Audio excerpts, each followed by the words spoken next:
Hello everyone, welcome back to the channel. So today I'm going to tell you how to swap faces in photos with AI on your phone. If you want to swap faces on photos on your phone, so you just have to search for a website, open your browser, and here just search for MIO create. Just search for it and then just open the first website. Here just tap here which is free face swap. Just tap on it, and after that you just have to select the photos.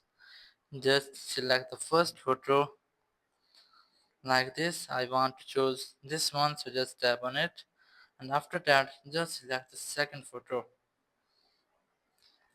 As I have chosen this one, so just tap on it, and here you have the option of swap face now. Just tap on it, and then you will be able to swap the face. And here you can see the photo's face has successfully swapped. Thank you very much for watching the video. Until next video, bye bye.